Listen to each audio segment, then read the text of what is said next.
શાસ્ત્રનું કાર્યક્ષેત્ર કલ્યાણ, ત્યારબાદ છે કલ્યાણ. કલ્યાણ પણ અર્થશાસ્ત્રના એક કાર્યક્ષેત્રમાં એક મહત્વનું કાર્યક્ષેત્ર છે. એટલે કે આધુનિક અર્થશાસ્ત્રના કાર્યક્ષેત્રમાં માનવી કેન્દ્ર સ્થાને છે. આજે ઉત્પાદનમાં સંપત્તિ છે એ શું છે? સાધન છે, અને માનવ કલ્યાણ એ સાધ્ય છે તેવું સ્વીકારવામાં આવ્યું છે. એટલે માનવ કેન્દ્ર સ્થાને છે, એટલે કલ્યાણનો અહીં સ્વીકાર થયો છે. એટલે અર્થશાસ્ત્રમાં જે અંતિમ ઉદ્દેશ્ય શું છે આર્થિક પ્રવૃત્તિઓ પાછળનો? તો કે માનવ સુખ, માનવ કલ્યાણમાં વધારો કરવો એ અંતિમ એનો ઉદ્દેશ્ય છે. એટલે અર્થશાસ્ત્ર આ બધા જ કાર્યો કરે છે, એના પાછળનો ઉદ્દેશ્ય એનો શું છે? તો કે માનવ કલ્યાણ સિદ્ધ કરવું છે. એટલે કલ્યાણની દિશામાં અર્થશાસ્ત્ર છે એ સતત કાર્ય કરે છે. તો માનવ કલ્યાણમાં કેવી રીતે વધારો થઈ શકે એ માટેની નીતિઓ, માનવ કલ્યાણની કસોટીઓ, માનવ કલ્યાણને અસર કરતા પરિબળો વગેરેની ચર્ચા અર્થશાસ્ત્રની એક વિશિષ્ટ શાખા, જેને આપણે કલ્યાણલક્ષી અર્થશાસ્ત્ર તરીકે ઓળખીએ છીએ, તેમાં છે અર્થશાસ્ત્ર કાર્ય કરે છે. એક નવી શાખા જેનું નામ છે કલ્યાણલક્ષી અર્થશાસ્ત્ર, જેમાં પીગુ, માર્શલ, પેરેટો, બર્ગસ, સેમ્યુલસન જેવા અર્થશાસ્ત્રીઓએ કલ્યાણલક્ષી કસોટીઓ અને કલ્યાણના સિદ્ધાંતો રજૂ કર્યા છે. તેથી કલ્યાણ એ જ આજે અર્થશાસ્ત્રના અભ્યાસ ક્ષેત્રનું એક મહત્વનું ઘટક છે તેમ આપણે કહી શકીએ. એટલે આ દિશામાં અર્થશાસ્ત્ર કાર્ય કરે છે. એમાં જુદા જુદા સિદ્ધાંતો છે કલ્યાણના. પેરેટોનો સિદ્ધાંત છે કે માર્શલનો સિદ્ધાંત છે, એ જુદા જુદા સિદ્ધાંતો છે એ આપ્યા છે, કારણ કે અંતિમ ઉદ્દેશ્ય શું છે? માનવ કલ્યાણ સિદ્ધ કરવો છે. ત્યારબાદ છે જાહેર અર્થ વિધાન. જાહેર અર્થ વિધાનમાં સરકારની આર્થિક પ્રવૃત્તિઓનો અભ્યાસ કરવામાં આવે છે. એટલે સરકારની આવક અને ખર્ચનો અભ્યાસ છે એ જાહેર અર્થ વિધાનમાં કરવામાં આવે છે. પહેલાંનું જે રાજ્ય હતું 20મી સદીથી પહેલાં છે એ રાજ્ય કેવું હતું? તો કે પોલીસ રાજ્ય હતું, જેનું કાર્ય માત્ર શું હતું? કે રાષ્ટ્રમાં કાયદો અને વ્યવસ્થા જાળવવા અને દેશનું છે દેશની સીમાઓનું શું કરવું? રક્ષણ કરવું, સંરક્ષણ છે એ એનું મુખ્ય કાર્ય હતું. જ્યારે આધુનિક રાજ્ય કેવું રાજ્ય છે? તો કે કલ્યાણ રાજ્ય છે. 20મી સદીની શરૂઆતથી રાજ્યનો ખ્યાલ બદલાયો છે, જેમાં હવે પોલીસ રાજ્યને બદલે આધુનિક રાજ્ય કેવું રાજ્ય છે? કલ્યાણ રાજ્ય બન્યું છે. જ્યારે કલ્યાણ રાજ્ય બન્યું છે ત્યારે રાજ્યની કામગીરી જે છે એ કેવી થઈ છે? વધી ગઈ છે, એની પ્રવૃત્તિ વધી છે. તો રાજ્ય કલ્યાણ રાજ્ય તરફની ગતિને કારણે રાજ્યની આર્થિક પ્રવૃત્તિઓમાં સતત વધારો થયો છે, રાજ્યની કામગીરીમાં સતત વધારો થયો છે. ત્યારે અર્થશાસ્ત્ર છે, અર્થશાસ્ત્રના કાર્યક્ષેત્રમાં પણ રાજ્યની જે કામગીરી છે, રાજ્યની જે આવક અને ખર્ચની જે પ્રવૃત્તિ છે તેને અર્થશાસ્ત્રના કાર્યક્ષેત્રમાં આવરી લેવામાં આવી છે. એટલે અર્થશાસ્ત્રની એક શાખા કે જે રાજ્યની કામગીરીનો અભ્યાસ કરે છે, જેને આપણે રાષ્ટ્રીય અર્થવિધાન કે જાહેર અર્થવિધાન કે જાહેર અર્થશાસ્ત્ર તરીકે ઓળખીએ છીએ, જે આ દિશામાં કામ કરે છે. રાજ્યની જે આવક અને ખર્ચની પ્રવૃત્તિ છે એ અર્થતંત્રને શું કરે છે? અસર કરે છે. રાજ્યની જ્યારે આવકનું મુખ્ય સાધન શું છે? તો કે કરવેરા છે. જો રાજ્ય કરવેરા વધારે, એટલે કે તેજી અને મંદી દરમિયાન રાજ્યની આવક અને ખર્ચ, એટલે રાજ્યની આવક અને ખર્ચ છે એ સમતુલામાં રહે તે જરૂરી. અર્થતંત્ર માની લો કે મંદી હોય તો મંદી દરમિયાન છે રાજ્ય શું કરે છે? તો કે કરવેરાના દર કેવા કરી નાખે છે? ઘટાડી નાખે છે, જાહેર ખર્ચ વધારી નાખે છે. તો આ રીતે જાહેર એટલે બજેટ નીતિ જે સરકારની છે એ કેવી? તો કે કરવેરા કેવા કરે છે મંદી દરમિયાન? તો કે ઘટાડી નાખે છે, અને ખર્ચ વધારે છે, જેથી કરીને અસરકારક માંગમાં વધારો થાય અને અર્થતંત્ર મંદીમાંથી બહાર નીકળી જાય. અને અર્થતંત્રમાં જ્યારે તેજી હોય ત્યારે સરકાર શું કરે છે? આવકમાં વધારો થાય, એટલે કરવેરા કેવા કરે છે? સરકાર વધારે છે, અને ખર્ચ કેવું કરે છે? તો કે ઘટાડે છે. તો આ રીતે અર્થતંત્રમાં જ્યારે અસમતુલા સર્જાય છે, જ્યારે આર્થિક અસ્થિરતા સર્જાય છે, તેજી અને મંદીની જ્યારે પરિસ્થિતિ સર્જાય છે, ત્યારે અર્થતંત્રમાં સમતુલામાં લાવવા માટે રાજ્યની જે છે એ આ નીતિ છે આવક અને ખર્ચ, એટલે કે જેની રાજકોષીય નીતિ, જેને આપણે રાજકોષીય નીતિ તરીકે ઓળખીએ છીએ, અતિ મહત્વની બને છે. કારણ કે સરકારની જે પ્રવૃત્તિ છે, સરકારની આવક અને ખર્ચની જે આખી પ્રક્રિયા છે એ સમગ્ર અર્થતંત્રને અસર કરે છે. માટે સરકારની પ્રવૃત્તિનો અભ્યાસ કરવો ખૂબ જ મહત્વનો છે. એટલે અર્થશાસ્ત્રમાં સરકારની આવક અને ખર્ચનો અભ્યાસ કરવામાં આવે છે. એટલે ટૂંકમાં કહીએ તો સરકારની આર્થિક પ્રવૃત્તિનો અભ્યાસ અર્થશાસ્ત્રમાં કરવામાં આવે છે. તેમ આપણે કહી શકીએ આ દિશામાં અર્થશાસ્ત્ર છે એ કામ કરે છે. સરકારનો ઉદ્દેશ્ય શું છે? તો કે માનવ કલ્યાણનો છે, આર્થિક વિકાસ સિદ્ધ કરવાનો છે. તો એ દિશામાં પણ સરકાર કેવી રીતે કામ કરે છે એ બધી જ બાબતોનો અભ્યાસ અર્થશાસ્ત્રમાં કરવામાં આવે છે. ત્યારબાદનું કાર્યક્ષેત્ર છે આર્થિક વિકાસ.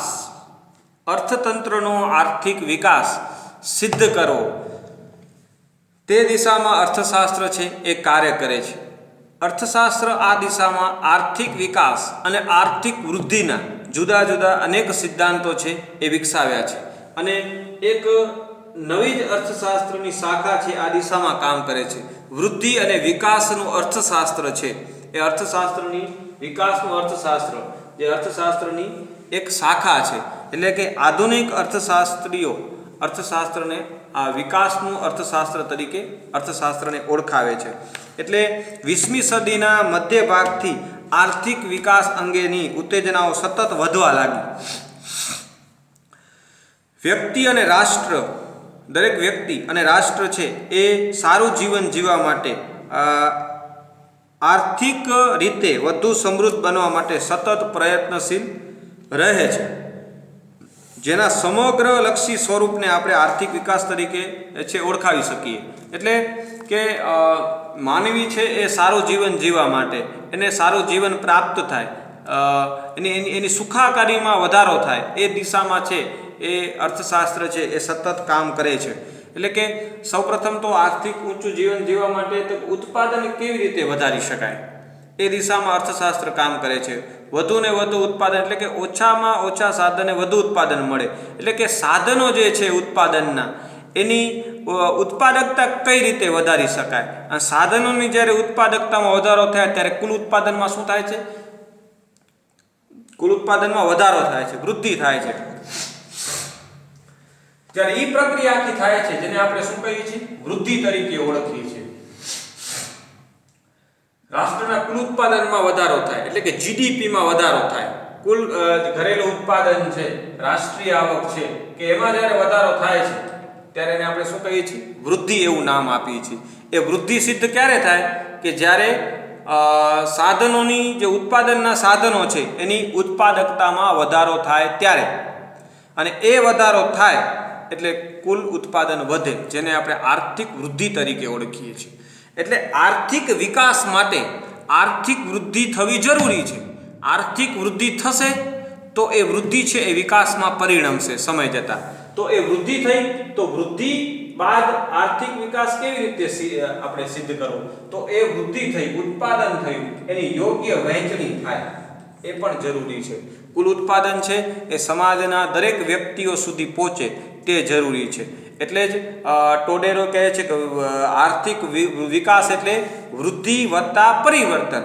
એટલે કે કુલ ઉત્પાદનમાં વધારો થાય, સાથે સાથે સામાજિક એટલે કે પરિમાણાત્મક પરિબળોની સાથે સાથે ગુણાત્મક પરિવર્તનો પણ અર્થતંત્રમાં આવે તે જરૂરી છે. એટલે શિક્ષણ, આરોગ્ય વિષયક સુવિધાઓ વધે, શિક્ષણનું પ્રમાણ વધે, આ બધી જ બાબતો છે એટલી જ અગત્યની છે વિકાસની સાથે. તો આ દિશામાં અર્થશાસ્ત્ર છે એ કામ કરે છે.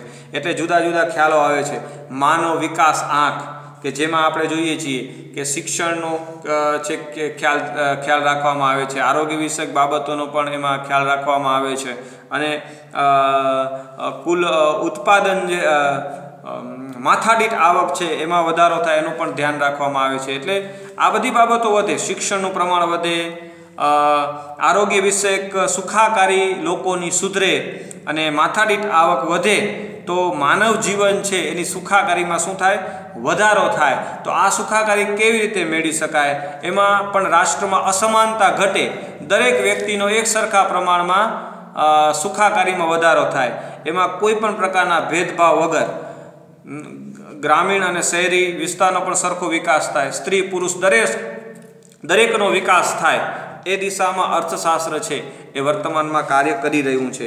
એટલે આ રીતે અર્થશાસ્ત્ર છે એના કાર્યક્ષેત્ર છે એક આર્થિક વિકાસ, ખૂબ જ મહત્વનું કાર્યક્ષેત્ર છે આર્થિક વિકાસ. એટલે આધુનિક અર્થશાસ્ત્ર આર્થિક વિકાસમાં લગભગ બધી જ બાબતો એના કાર્યક્ષેત્રમાં છે એ આવી જાય છે. તો આટલા જે કાર્યક્ષેત્ર અર્થશાસ્ત્રના છે. આમ તો સમયની સાથે અર્થશાસ્ત્રનું કાર્યક્ષેત્ર છે એ સતત વિકસતું જાય છે. તો આપણે સૌપ્રથમ અર્થશાસ્ત્ર છે માનવ જરૂરિયાતોનો અભ્યાસ કરે છે, ત્યારબાદ માનવ જરૂરિયાતોને જાણ્યા પછી એને અનુરૂપ ઉત્પાદન વધારવા માટે અર્થશાસ્ત્ર પ્રયત્ન કરે છે. એ ઉત્પાદન વધ્યું તો એ જે ઉત્પાદન છે એનો વપરાશ લોકો કેવી રીતે કરશે, તો લોકોની વપરાશને જાણવા માટે અર્થશાસ્ત્ર પ્રયત્ન કરે છે. ત્યારબાદ એ વપરાશ જે છે જે ઉત્પાદન થયું છે એનો વિનિમય કેવી રીતે થશે એ દિશામાં અર્થશાસ્ત્ર કામ કરે છે. પછી નાણું છે અર્થશાસ્ત્રમાં જે વિનિમયને સરળ બનાવે છે, તો એ નાણું જે છે અર્થતંત્રમાં કેવી રીતે પ્રભાવ પાડે છે, તો એનો પણ અભ્યાસ જે અર્થશાસ્ત્રમાં છે કરવામાં આવે છે. ત્યારબાદ જે કુલ ઉત્પાદન થયું છે એની વહેંચણી યોગ્ય રીતે કેવી રીતે થાય એ દિશામાં પણ અર્થશાસ્ત્ર છે કામ કરે છે. અને અંતિમ ઉદ્દેશ્ય તો શું છે, માનવ કલ્યાણ છે. તો અર્થશાસ્ત્ર માનવ કલ્યાણમાં કેવી રીતે વધારો થાય એ દિશામાં છે એ કામ કરે છે. સરકારની જે પ્રવૃત્તિઓ છે એ પણ સમગ્ર અર્થતંત્રને અસર કરે છે. એટલે સરકારની જે કામગીરી છે એનો પણ અર્થશાસ્ત્રમાં અભ્યાસ કરવામાં આવે છે જાહેર અર્થવિધાન અંતર્ગત. ત્યારબાદ છે આર્થિક વિકાસ.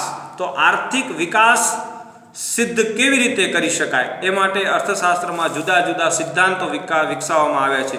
જે અર્થશાસ્ત્રની એક આખી શાખા છે વૃદ્ધિ અને વિકાસનું અર્થશાસ્ત્ર. એમાં આર્થિક વિકાસ અને આર્થિક વૃદ્ધિના જુદા જુદા સિદ્ધાંતો છે એ આપવામાં આવ્યા છે કે જેથી કરીને આર્થિક વિકાસનો દર કેવી રીતે જાળવી શકાય, કઈ રીતે આર્થિક વિકાસ સિદ્ધ કરી શકાય એની વાત છે એમાં કરવામાં આવેલી છે. આમ આ તમામ બાબતો જે છે એ અર્થશાસ્ત્રનું સર્વસામાન્ય કાર્યક્ષેત્ર છે તેની આપણે આજે વાત કરી. આમ તો અર્થશાસ્ત્રનું જે કાર્યક્ષેત્ર છે એ સમયની સાથે સતત બદલતું રહે છે. એટલે અર્થશાસ્ત્રનું આ કાર્યક્ષેત્ર હજુ પણ સમયની સાથે નવા ખ્યાલો છે એ વિકસતા જશે. તો આજે આપણે આ વાત કરી અર્થશાસ્ત્રના કાર્યક્ષેત્રની. હવે પછીના લેક્ચરમાં આપણે એક નવા મુદ્દા સાથે મળીશું.